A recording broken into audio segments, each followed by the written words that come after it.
Hello YouTube, this is that BMX guy, and as you can see, I have the new Profile Spline Drive Spider.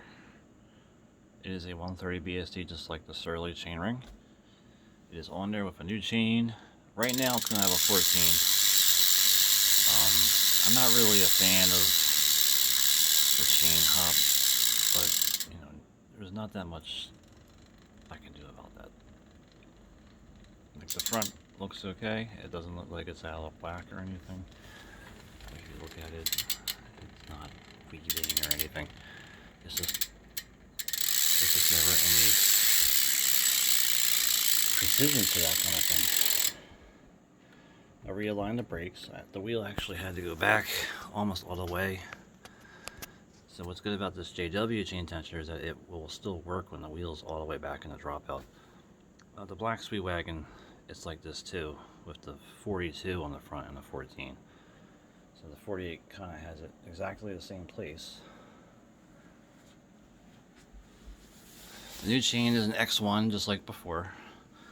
The other chain is still pretty new and still useful, so it just went here and just is going to go on a bike when a bike needs it. The other spider right here is what was on there. It came off easily. It has a little bit of wear from the arms, button up against it, but other than that, it's fine. There's a little bit of wear inside these holes, like it was like kind of pushing against those guys or something.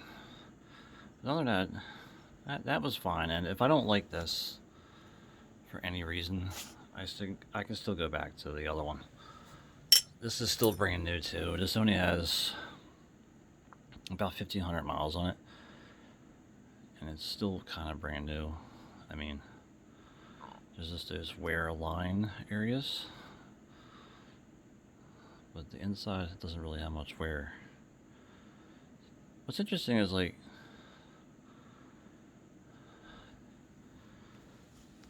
it wears on the outside on both, but not the inside on both.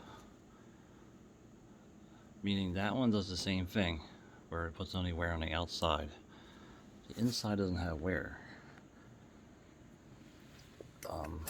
Here's somewhere is last year's cog. This might not be last year's cog. But yeah, normally they're like that, where there's no wear on the other side.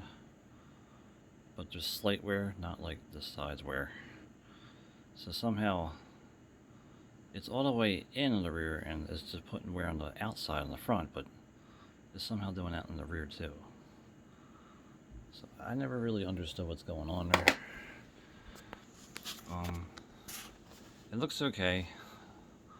I'll give it a break-in session. Like, I'll go for a lap around the neighborhood tomorrow, and then I'll check the tension of these bolts, make sure they're all tight. Check the chain, see where it sits. Check the wheel, obviously. So this thing's ready. Did it make the bike lighter or heavier? It probably added maybe an ounce because I added more chain, and the chain ring itself is a little bit heavier than the other one. The Spider, that's about the same weight. I don't even think that's heavier anyway. The holes kind of might decide to bend or something on a hill, but we'll see. That's why we're going to test it out. That's why we kept the other one. I've been using these spline drive spiders pretty much since 2013. The first one kind of wore out rather quickly on me, but I think it's because, like, maybe the spindles wore out, or the cranks kept coming loose, or something like that. But with the newer 2015 cranks, this in particular spider lasted a pretty good time. I think this is actually the 2015 spider. So that's how old this is. It's actually 5 years old, 6 years old, somewhere around there. Anyway, this is that BMX guy, and thanks for watching. That was the main update. I do want to update the headset soon. I heard Chris King makes headsets. I'm just doing it for the snazzy factor. They're not necessarily different, but we'll see how that works on here. The frame that you see here I got in 2019. I'm not really digging the clear coat so much, and I do miss chrome a lot. I may decide to go with a chrome frame. It's basically the same frame, just like the black one's the same frame. But we'll see. Anyway, this is That BMX Guy, and thanks for watching.